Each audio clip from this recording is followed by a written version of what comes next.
Hi, and welcome to my story toolbox. In this video, I'm going to be answering three questions that were presented to me by Springboard.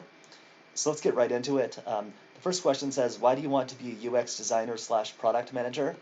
When I answer this question, I'm actually going to say why I want to be a UX designer slash UX researcher, because currently I'm thinking about doing a little bit of both. So there's actually three main reasons. First, I'm naturally drawn to the process of thinking of solutions to problems and then um, testing those solutions and then iterating on the solutions if needed. I've done this at various times in my life.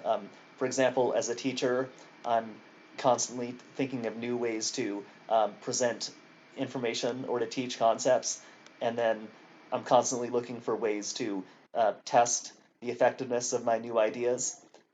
And if it turns out that a certain idea didn't work the way I thought it would, um, I'm going to be trying to think of a new, better way to solve the problem, or I'm going to try to think of a new iteration to my solution. Um, and second, I feel like I just naturally like the process of research and reaching conclusions based on data. That's why I decided to get a master's degree in psychology. And third, I'd like to make the world a little bit of a better place by improving the usability of at least some digital products. I know how frustrating it can be to be trying to reach some type of goal or get some type of a task done and to be held back by a poorly designed product. So I like to be able to say that I made um, at least one person's day a little bit better by keeping them out of that type of a frustrating situation. Um, and the second question says, why do you want to work at this company? When I answer this question, I'm going to imagine that this question is being asked to me by a recruiter or hiring manager at Facebook, because that's one place that I'm currently interested in applying to. So if someone asks me, why do you want to work at Facebook? Um, what I would say is that I love the culture at Facebook. Um, I like how um, Facebook really values learning, innovation, and collaboration.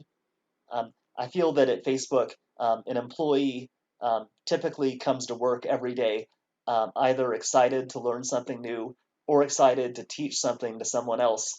Um, and also, I like how Facebook really cares about getting the job done well and not just doing the job quickly and easily. I feel like people there really care about what they do. And I also like how Facebook equally values quantitative and qualitative research, um, because I like quantitative and qualitative research for different reasons, and I would love to be able to possibly do a little bit of both in my next UX role. Um, the third question says, tell me about a time when you had to handle a conflict with your colleagues. When I answer this question, I'm going to describe a situation that I've encountered not just once, but several times in my job as a lecturer at San Jose State. So I teach a research methods course with a lab section, and in my lab section, students get into groups each semester, and each group carries out an original research project throughout the semester. And in a typical semester, I'll encounter at least one group that isn't working out or isn't functioning very well. Um, Typically, at least one group will come to me and complain or mention concerns about one or more members who aren't contributing or who aren't responding to any communication efforts. And when that happens, I really have to be diplomatic. I really have to be careful not to offend people and to try to think of a solution that'll work well for both sides of the problem. So I'll tell you a little bit about what I do in this type of a situation. So first of all, I'll have a separate meeting with each party, and during these meetings, I'll ask questions to try to find out what's actually happening. And I'll do my best to appear non-judgmental.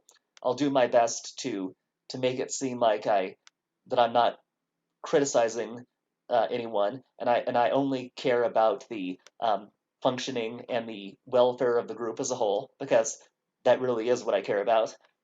Um, and typically, I find that both parties have some valid points.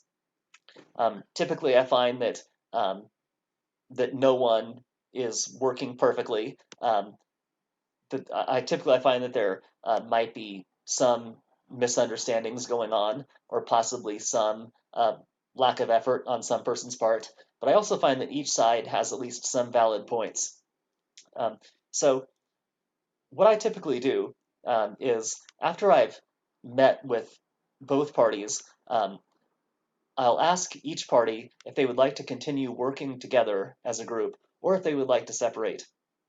If everyone says that they would like to continue working together, then I have a meeting with the entire group and I propose a solution that I think will work well for everyone. And then um, I ask them, "Do you agree with my solution?"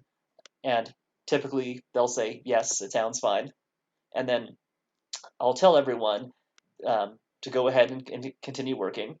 And if you have any concerns going forward, please speak with me as soon as possible. And I'll tell them that if there are continued concerns, I'll recommend that the group separates, just so that everyone can move forward and not lose any valuable time in the class. And um, after I've had this conversation with the group, typically I don't have any more problems. They just go ahead and they're able to finish out the semester together. Now, if at least one group member says that they would like to separate, then what I'll do is I'll get the entire group together and I'll recommend that the group separates, and I'll also reassure them that all of the work that's been done so far by the group will be divided fairly, so that no one is held back, and that everyone is fairly treated.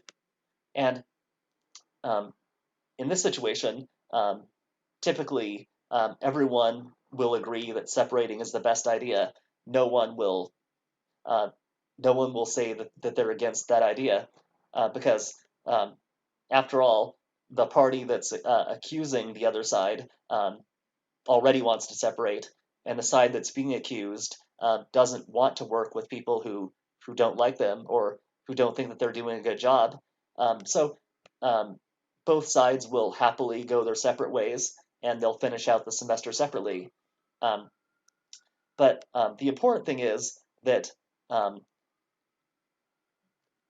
that whenever I encounter a group who's having this type of issue, I'm always able to make sure that everyone I'm always able to make sure that it works out for everyone in the end. Um, I've never had a group that that hasn't been able to successfully finish a project due to conflicts or group dynamics issues. Um, so um, every student that I've had has been able to successfully complete a project. Um, I've never had a student who hasn't been able to finish a project. So I because of that, I would say that overall my method of handling this situation has been successful. And yeah, so thank you for taking the time to listen to my answers to these questions. And please let me know if you have any questions of your own.